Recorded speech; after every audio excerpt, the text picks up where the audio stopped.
नमस्ते. नमस्ते. आपण सरस्वती विद्यालय कोरेगावमधून आपण 31 जुलै 2025 रोजी आपल्या सेवेतून सेवानिवृत्त होता. एक गणित शिक्षक, विज्ञान शिक्षक म्हणून नितांत अभिमान आहे तुमच्याबद्दल. खूप काही आम्हाला शिकायला मिळालं आपल्या सेवा कालामध्ये. एकंदरीत आपली सुरुवात ही सेवेला कधी झाली आणि एकंदरीत तुम्ही बाहेर पण सेवा केलेली आहे, त्याच्यानंतर सरस्वती विद्यालयात आला, हा जो प्रवास आहे याच्याविषयी आपण सांगा. बोला सर. 1 जुलै 1990 साली मी न्यू इंग्लिश स्कूल ओलेवाडी इथे सर्व्हिसला लागलो.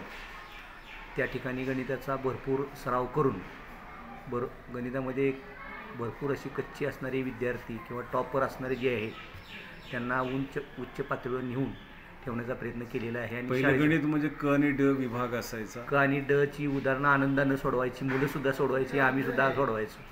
आमचा ग्रुपच होता गणित सोडवण्याचा. तिथे किती वर्ष आपण सेवा केली? आपण तिथं न्यू इंग्लिश स्कूल ओलेवाडी इथे 12 वर्ष सेवा केलेली आहे. अच्छा. 1 जुलै 90 ते 2002 या कालावधीमध्ये त्या ठिकाणी 12 वर्ष सेवा झालेली आहे. आणि या दी मॉडर्न एज्युकेशन सोसायटी या सोसायटीमध्ये मी 2002 ते 2025 अशी 23 वर्षी सेवा केलेली आहे. माझी सेवा 35 वर्ष आणि 1 महिना झालेली आहे. साधारणपणे 3 तपा आपण या शिक्षण क्षेत्रामध्ये कार्यरत आहात. आणि आपल्यातून बरेचसे विद्यार्थी घडलेले आहेत, त्यांच्यामध्ये गणिताविषयी आवड निर्माण झालेली आहे.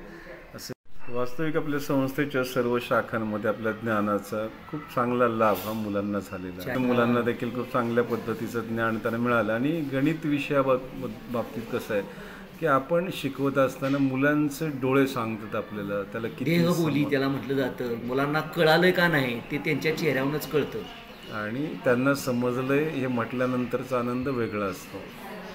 बरोबर आहे. आणि एकंदरीत आणखी एक महत्त्वाचं सर की तुम्ही सतत कार्यरत असता, म्हणजे हे बघून आम्हाला पण प्रेरणा मिळते. मध्ये थोडंसं आजारपणामध्ये तुम्ही त्यातून बाहेर पडला, म्हणजे फार मोठं हे होतं. ऑपरेशन झालं होतं 2017 साली. खूप असं मोठं ऑपरेशन झालेलं होतं. इच्छाशक्ती प्रचंड होती तुमची. पुनर्जन्म झालेला आहे असं वाटतं. त्यामुळं आपलं हे आयुष्य हे जे आहे ते सत्कर्मी लागावं अशी आपली अपेक्षा असते. त्यामुळे शेवटच्या दिवसापर्यंत शिकवण्याचा प्रयत्न केलेला आहे आणि करणार आहे. कार्यरत असताना संस्था असेल, आपले सहकारी असतील, प्रशासन असेल, यांचं सहकार्य तुम्हाला होतंच. संस्थेनं फार सहकार्य केलेलं आहे. अतिशय महत्त्वाचं म्हणजे आपल्या घरच्यांचं पाठबळ फार महत्त्वाचं होतं. तर याच्याविषयी आपण बोला. घरच्यांच्या बाबतीत बोलायचं म्हटलं तर आमचं छोटं कुटुंब होतं, परंतु वेळ हा आपल्याला शाळेसाठी, शाळेच्या उपक्रमासाठी जास्त देता आला. सातारला राहिल्यामुळं गावाकडचे व्याप कमी झाले आणि शिक्षण आणि आपलं नेहमीचा जो शाळेचे उपक्रम आहेत याला जास्त वेळ देता आला. गावी असताना गावचे व्याप जास्त असायचे, ते आता कमी झालेले होते. त्यामुळं शेवटच्या उत्तरार्धात शाळेतील उपक्रमांना जास्त वेळ देता आला. मॅडमचं देखील फार मोठं सहकार्य आपल्याला होतं. मॅडमचं सहकार्य असणारच की घरनं आपल्याला ऊर्जा मिळते, ते महत्त्वाचं आहे. ती ऊर्जा मिळाली की दिवसाचा शिदोरी मिळाली की दिवसभर काम करण्यासाठी आपण हिरिरीनं सहभाग घेत होतो.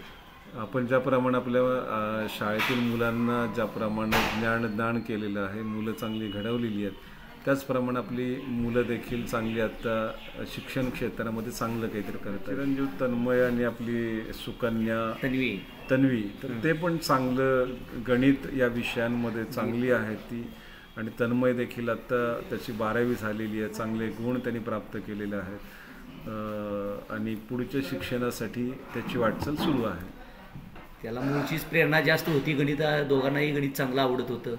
त्यामुळे गणितामध्ये जास्तीत जास्त मार्क ते पाडतात आणि त्यांना पुढच्या ह्याच्यामध्ये गणित सोपं असल्यामुळं गणिताच्या ज्या फॅकल्टीज आहेत तिकडे त्यांचा जाण्याचा जास्त कला आहे. अच्छा. आणि एक विशेष सांगायचं म्हणजे तुम्हाला आम्ही खूप साऱ्या शंका विचारायचो, व्हॉट्सॲपवरती आम्ही शंका विचारायचो आणि त्याचं उत्तर कधी आम्हाला मिळालं नाही, असं झालं नाही. तुमच्या छान अक्षरात तुम्ही स्वतः लिहून रेफरन्सेस एवढे उपलब्ध असताना देखील आपण स्वतः सोडवायचा विचार करायचा आणि त्याच्यानंतर ते गणित सोडवून पाठवायचा, म्हणजे याचा निश्चित अभिमान वाटतो आम्हाला. आणि याच्या पुढे देखील आपल्या ज्ञानाचा उपयोग झाला पाहिजे असं मलाही वाटतं. आणि तुम्हालाही तसं वाटते तर त्याच्याबद्दल थोडंसं बोला. आता पूर्वी माध्यमं कमी होती, आता यूट्यूब, गुगल सर्च याच्यावरून आपल्याला बरंच ज्ञान मिळू शकतं. तरी पण वैयक्तिक आपल्या भाषेत सांगायचं म्हणलं किंवा आपल्या भाषेत उदाहरण सोडवायचं म्हणलं तर वही पेनचा वापर करून आम्ही पाठवलेले आहेत. आतासुद्धा विद्यार्थ्यांना मी बऱ्याच वर्गामध्ये माझं जिथं जिथं गणित आहे त्या वर्गामध्ये व्हॉट्सअपचा नंबर दिलेला आहे. फक्त त्यांना सांगितलेलं आहे की बाबा तुमची इयत्ता, तुकडी आणि कोणतं उदाहरण आहे तेवढं मला व्हॉट्सअपवर पाठवायचं. मी तुम्हाला ते सोप्या पद्धतीनं किंवा माझ्या पद्धतीनं सोडून देण्याचा मी प्रयत्न करणार आहे. 100% सर, आम्ही पण तुम्हाला विचारत राहू. तुमच्या ज्ञानाचा निश्चितपणे आम्हाला लाभ होईल आणि खूप सारी प्रेरणा मिळाली तुमच्याकडून. आपल्या सेवानिवृत्त एक इनिंग आपली झालेली आहे, तर दुसऱ्या इनिंगसाठी आयुष्याच्या तुम्हाला खूप खूप शुभेच्छा देतो. ज्या तुमच्या काही इच्छा आकांक्षा राहिलेल्या आहेत पूर्ण करायच्या तर त्या पूर्ण होत आणि तुम्हाला ईश्वर चांगलं आरोग्य देव ही मी प्रार्थना करतो आणि तुम्हाला सेवानिवृत्ती पश्चात आयुष्यासाठी खूप खूप शुभेच्छा देतो. धन्यवाद सर. ईश्वरीय तेजाचा अंश घेऊन ज्ञानदानाचे कार्य करणारे आपले ज्येष्ठ शिक्षक श्री शेलार सर आज सेवानिवृत्त होत आहेत. त्यांच्या निरोपाच्या सोहळ्यात मी कुमारी ऐश्वर्या जगताप माझे मनोगत व्यक्त करीत आहे. सन्माननीय व्यासपीठ, आजचे सत्कार मूर्ती, माननीय अध्यक्ष अतिथी, प्रमुख पाहुणे, शिक्षक व विद्यार्थी मित्रांनो, बर्गे सरांनी म्हटल्याप्रमाणेच निरोपाचा हा दिवस आज न उद्या आपल्या प्रत्येकाच्या जीवनात येणार आहे. जे टाळता येत नाही त्याचा आनंदाने स्वीकार केलाच पाहिजे. म्हणूनच आजचा हा निरोपाचा कार्यक्रम अश्रूंचा मेळा न बनता अविस्मरणीय आठवणीचा सोहळा बनावा असे मला वाटते. सरांनी फार मोठ्या काळाची सेवा या शाळेला व संस्थेला दिलेली आहे. सरांचे अनेक विद्यार्थी आज या समाजात डॉक्टर, इंजिनियर, सरकारी अधिकारी म्हणून वावरत आहेत. म्हणूनच इथे उपस्थित नसलेल्या कितीतरी विद्यार्थ्यांच्या वतीने मला म्हणावेसे वाटते की आजचा हा सरांचा निरोप समारंभ नसून त्यांच्याप्रती कृतज्ञता सोहळा आहे. It's a blank sheet of paper. It is a chance to redesign your life into something new and different. The best time to start a new beginning is now. Retirement is not the end. It's just a beginning, and retirement is your chance to write the next chapter of your life. So filled with a new beginnings and exciting adventures. पण शेलार सरांनी आमच्या मनामध्ये विज्ञानाबद्दल खूप काही जाणून घेण्याची जिज्ञासा निर्माण केली. विज्ञानामध्ये असेच का होते हे प्रश्न आम्हाला सरांमुळे पडायला लागले आणि त्या प्रश्नांचं निरसनसुद्धा सरांनीच अगदी उत्तमपणे केले. आज मला हे सांगावेसे वाटते की आम्हाला अतिशय अवघड वाटणारे न्यूटनचे नियम सरांमुळे आज आमचे तोंडपाठ आहे. आमच्या 9वीच्या विज्ञानाच्या पुस्तकातील आम्हाला अवघड वाटणारे धडे सरांनी वास्तविक उदाहरणे सांगून अतिशय सोप्या रीतीने समजावले. सर, मला बाकीचे विषय आवडायचे, पण विज्ञान हा विषय खूप किचकट वाटायचा आणि अवघडसुद्धा वाटायचा. पण आता नाही. आता मला हा विषय खूप आवडतो. सर, मला विज्ञान या विषयामध्ये विशेषतः चांगले मार्क नव्हते, पण सर आपल्या शाळेमध्ये जी दरवर्षी सरप्राईज टेस्ट होते, या टेस्टमध्ये 9वीमध्ये मला विज्ञान विषयात पहिल्या नंबरचे पारितोषिक मिळाले होते. आम्हाला विज्ञानाच्या तासाची फार उत्सुकता असायची, कारण या तासाला सर तुम्ही असं काही सांगायचा जे आम्हाला शिक्षणाबरोबरच बाहेरील जीवनामध्ये सुद्धा खूप उपयोगी असायचे. कार्यक्रम संपन्न होत आहे. आनंदाची बाब आहे. 31 जुलैला आदरणीय आपल्या शाळेचे मुख्याध्यापक श्री बर्गे सर, श्री शेलार सर हे दोघंही सेवानिवृत्त होत आहेत.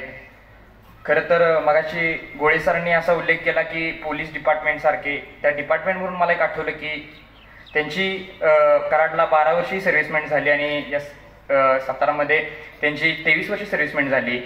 त्या सर्व्हिसमेंटमध्ये त्यांना अनेक विद्यार्थ्यांचे फोन यायचे. मागच्या महिन्यामध्ये त्यांच्या विद्यार्थ्यांचा फोन आला होता की सागर पाटील म्हणून त्यांची मुंबईला IG या पोलीस डिपार्टमेंटमध्ये मोठ्या पदावर प्रमोशन झालं. अनेक त्यांचे विद्यार्थी DYSP, PSI या पदावर कार्यरत आहेत. मला खूप शिकवताना फुल डेडिकेशनने शिकवायचे आणि त्यांनी आम्हाला 10वीचं डिसिप्लिनसुद्धा चांगलं लावलं.